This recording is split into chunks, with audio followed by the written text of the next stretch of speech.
Advocate Muhammad Firdous നമ്മോടൊപ്പം ചേരുകയാണ്. പരാതിക്കാരിയുടെ അഭിഭാഷകനാണ്. Shri Firdous, good evening. 4 വർഷം നീണ്ട നിയമ പോരാട്ടത്തിനൊടുവിൽ ഇപ്പോഴിതാ ഇത്തരത്തിൽ പ്രതി ചേർക്കാനുള്ള അല്ലെങ്കിൽ കേസെടുത്ത് തന്നെ അന്വേഷിക്കാനുള്ള നിർദ്ദേശം കോടതിയുടെ ഭാഗത്തു നിന്നുണ്ടാവുകയാണ്. Good evening Vineetha. Good evening. എന്തായാലും അതിജീവിതയുടെ ഒരു നീണ്ട കാലത്തെ നിയമ പോരാട്ടത്തിനൊടുവിൽ ഇപ്പോ ശുഭകരമായിട്ടുള്ള ഒരു വിധി വന്നു എന്നുള്ളതിൽ സന്തോഷമുണ്ട്. പക്ഷെ ഇത് അവരുടെ നിയമ പോരാട്ടത്തിന്റെ ആദ്യ സ്റ്റെപ്പ് മാത്രമായിട്ട് നമുക്ക് പരിഗണിക്കാൻ സാധിക്കൂ. കാരണം ഇനിയും കടമ്പകളേറെ കടക്കാനുണ്ട്. കാരണം പ്രതികളായിട്ട് നിൽക്കുന്നത് ഉന്നത പോലീസ് ഉദ്യോഗസ്ഥരാണ്. ഇനിയെങ്കിലും എനിക്ക് പറയാനുള്ളത്, ഇനിയെങ്കിലും സ്റ്റേറ്റ് ഈ അതിജീവിതയുടെ കൂടെ നിൽക്കണം എന്നുള്ളതാണ്. അതല്ല എന്നുണ്ടെങ്കിൽ അതിജീവിതയ്ക്ക് ഇനിയും നിയമ പോരാട്ടത്തിന്റെ പല വഴികളുമുണ്ട്. അതിലെല്ലാം സഞ്ചരിച്ചിട്ട് ഒരു വിധിയിലേക്ക് എത്തിപ്പെടണം എന്നുള്ള ഒരു സാഹചര്യത്തിലേക്ക് സ്റ്റേറ്റ് നീങ്ങരുത് എന്നുള്ളതാണ് എനിക്ക് അഭ്യർത്ഥിക്കാനുള്ളത്. അതിജീവിത ഇപ്പോൾ കോടതിയിൽ കൊടുത്ത പരാതിയുടെ ഭാഗമായിട്ട് എഫ്ഐആർ ഇടാൻ പറഞ്ഞിട്ടുണ്ട്. അതിൽ കൃത്യമായിട്ട് എഫ്ഐആർ ഇട്ടിട്ട് കൃത്യമായി പ്രതികളെ കുറിച്ച് അന്വേഷണം നടത്തിയിട്ട് സത്യം പുറത്തു കൊണ്ടുവരേണ്ടത് സ്റ്റേറ്റിന്റെ ഉത്തരവാദിത്തമാണ്. അതിൽ നിന്ന് സ്റ്റേറ്റ് ഒഴിഞ്ഞു മാറി നടക്കരുത്. ഇപ്പോ 4.5 വർഷത്തോളമായി അവർ ഈ പരാതിയുമായി നടക്കുന്നു. ശ്രീ ഫിർദൌസ്, മറുഭാഗത്ത് ഉന്നതരായിരുന്നു എന്നതുകൊണ്ട് തന്നെയാണ്, അല്ലെങ്കിൽ ഇപ്പോഴും ഉന്നത സ്ഥാനത്തിരിക്കുന്ന പോലീസ് ഉദ്യോഗസ്ഥരാണ് എന്നതുകൊണ്ട് തന്നെയാണ് ഇത്ര കാലം എടുക്കേണ്ടി വന്നു ഒരു കേസ് എടുക്കാൻ എന്നതാണ് നമ്മളെ അമ്പരപ്പിക്കുന്ന കാര്യം. അതെ അതെ അതെ. പിന്നെ അതിജീവിതരുടെ കൂടെ എന്താ പറയാ, ഭാഗ്യം അല്ലെങ്കിൽ ദൈവമുണ്ട് എന്നൊക്കെ പറയാൻ നമുക്ക് സാധിക്കുന്നത് എങ്ങനെയെന്ന് വെച്ചാല്, ഈ പ്രതികൾ തന്നെ അവർക്കെതിരെയുള്ള തെളിവുകൾ ബഹുമാനപ്പെട്ട ഹൈക്കോടതിയിൽ കൊടുത്തിട്ടുണ്ടായിരുന്നു. ആ തെളിവുകളെല്ലാം നമ്മുടെ കയ്യിൽ കിട്ടിയിട്ടുണ്ട്. പ്രതികൾ ഏതൊക്കെ തരത്തിൽ കള്ളത്തരങ്ങൾ നടത്തിയിട്ടുണ്ട് എന്നുള്ള എല്ലാ തെളിവുകളും നമ്മുടെ കയ്യിൽ കിട്ടിയിട്ടുണ്ട്. നമ്മളത് കൃത്യമായിട്ട് സുപ്രീം കോടതിയിലും ബന്ധപ്പെട്ട ഹൈക്കോടതി ഡിവിഷൻ ബെഞ്ചിൽ അതേമാതിരി സുപ്രീം കോടതിയിലൊക്കെ അറിയിച്ചിട്ടുണ്ടായിരുന്നു. പക്ഷേ ഈ 2 കോടതികളും കേസിന്റെ മെറിറ്റിലേക്കൊന്നും കയറിയിട്ടില്ല. പക്ഷേ ഫയലുകൾ പരിശോധിക്കുമായിരിക്കാം, പക്ഷെ മെറിറ്റിലേക്ക് കയറിയിട്ടില്ല. പ്രൊസീജറൽ വീഴ്ചകൾ മാത്രമാണ് ഇതുവരെ ചർച്ച ചെയ്തു പോയിരിക്കുന്നത്. എന്നിരുന്നാൽ പോലും പ്രതികൾ അവരെ കൊണ്ടാവുന്ന രീതിയിൽ എല്ലാം പരിശ്രമിച്ചിട്ടുണ്ട് രക്ഷപ്പെടാൻ ഒരു പഴുത് തേടിയിട്ട്. ഇതിൽ നിന്ന് ഒരു പഴുതും കിട്ടാതെയാണ് അവസാനം വരെ ഇപ്പൊ പൊന്നാനിയിൽ കഴിഞ്ഞ 1 മാസം 1.5 മാസത്തോളമായി നടക്കുന്ന വാദപ്രതിവാദങ്ങൾ. അതിൽ അവരെ കൊണ്ട് പറ്റാവുന്ന രീതിയിലുള്ള എല്ലാ പരിശ്രമങ്ങളും നടത്തിയിട്ടുണ്ട്. അതിനൊന്നും അവർക്കൊരു പഴുത് കണ്ടെത്താൻ സാധിച്ചിട്ടില്ല. പക്ഷെ അതിജീവിതയ്ക്ക് അവസാനം ഇപ്പൊ ഒരു നീതിയുടെ ഒരു എന്താ പറയാ കിരണം കണ്ടെത്താൻ സാധിച്ചു എന്നുള്ളതിൽ അവരുടെ ഒരു അഭിഭാഷകൻ എന്ന നിലയ്ക്ക് എനിക്ക് ഒരു സന്തോഷം പങ്കുവയ്ക്കാനുണ്ട്. ഇനിയും നിയമ പോരാട്ടങ്ങൾ ഒരുപാട് ബാക്കിയാണ് എന്ന് കൂടി ഞാൻ പറയട്ടെ. തീർച്ചയായും അങ്ങനെ തന്നെ ആയിരിക്കും. കാരണം മറുഭാഗത്തുള്ളവർ സ്വാധീനമുള്ളവരാണ്, ഉന്നത പോലീസ് ഉദ്യോഗസ്ഥരാണ്. ശ്രീ ഫിർദൌസ്, അതുകൊണ്ട് തന്നെ ഉന്നത പോലീസ് ഉദ്യോഗസ്ഥരായതുകൊണ്ട് ഏത് രീതിയിലുള്ള ഒരു അന്വേഷണം എന്നതുകൂടി ആകാംക്ഷയുണ്ട്. സാധാരണ നിലയിൽ ഒരു SHO എന്ന റാങ്കിലുള്ള ഉദ്യോഗസ്ഥർക്കൊന്നും അന്വേഷിക്കാൻ കഴിയുന്നതല്ലല്ലോ ഈ കേസ്.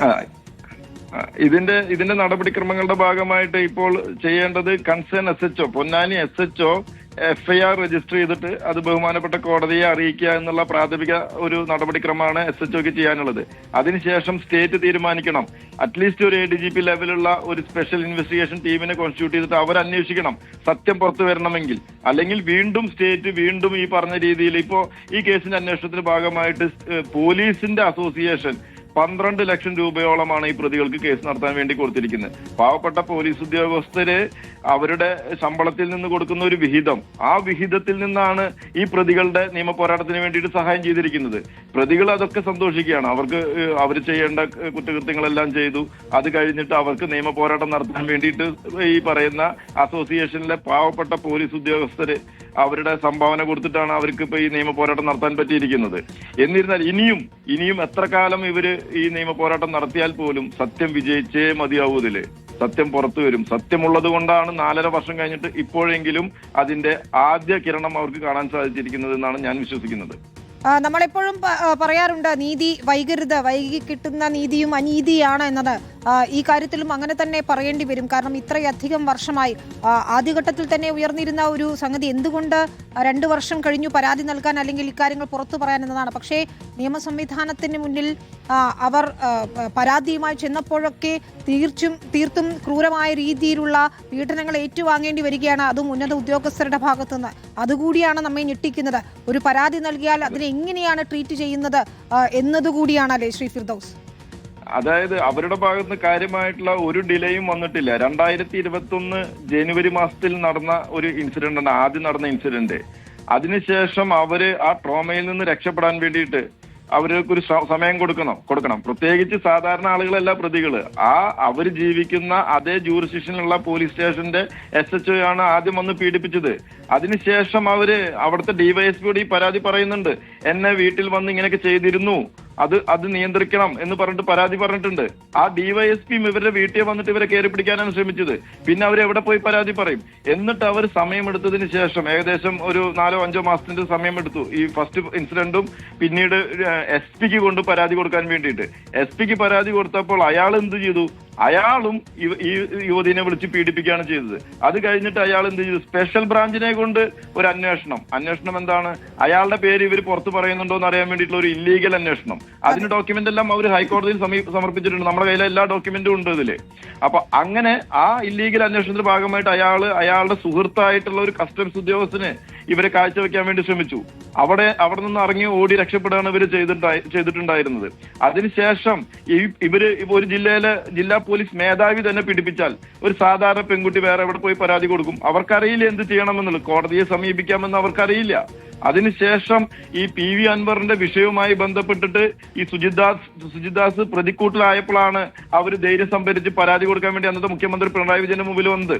പിണറായി വിജയൻ ആ പരാതിയിൽ കാര്യപ്പെട്ട നടപടികളൊന്നും സ്വീകരിക്കാത്തതിന്റെ ഭാഗമായിട്ടാണ് എന്റെ ശ്രദ്ധയിൽ ഈ വിഷയം വരുന്നത്, എന്നെ അവർ സമീപിക്കുന്നതും. അപ്പൊ ഞാൻ അവർക്ക് പറഞ്ഞു കൊടുത്തു, നിങ്ങൾ സമീപിക്കേണ്ട വഴി കൺസേൺ SHOയ്ക്ക് കൊടുക്കൂ. അയാൾ നടപടി എടുത്തില്ലെങ്കിൽ നമുക്ക് നടപടി എടുപ്പിക്കാനുള്ള വഴികളുണ്ട് എന്ന് പറഞ്ഞിട്ടാണ് ഇതിന്റെ നിയമപോരാട്ടം രണ്ടാമത് ആരംഭിക്കുന്നത്. ആ നിയമപോരാട്ടം ആണ് അവര് പ്രബലരും ശക്തരുമായതുകൊണ്ട് അവർ ഹൈക്കോടതിയെ സമീപിക്കും, സുപ്രീം കോടതിയെ സമീപിക്കും എന്നൊക്കെ നമുക്കറിയാം.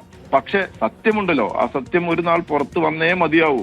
അതിന്റെ വിജയമാണ് ഇപ്പൊ കണ്ടിരിക്കുന്നത്. ശരി, വളരെയധികം നന്ദി. ശ്രീ മുഹമ്മദ് ഫിർദൌസ് ആണ്, പരാതിക്കാരിയുടെ അഭിഭാഷകനാണ്. അതാണ് നീതിന്യായ വ്യവസ്ഥയിൽ നിന്ന് പ്രതീക്ഷയുടെ ആദ്യ കിരണം അതാണിപ്പോൾ ഉണ്ടായിരിക്കുന്നത്. പൊന്നാനി ബലാത്സംഗ കേസിൽ 3 ഉന്നത പോലീസ് ഉദ്യോഗസ്ഥർ പ്രതികളാകാൻ പോവുകയാണ്. അല്പസമയത്തിനകം തന്നെ കേസെടുക്കുമെന്ന് നമ്മൾ പ്രതീക്ഷിക്കുന്നതിന്റെ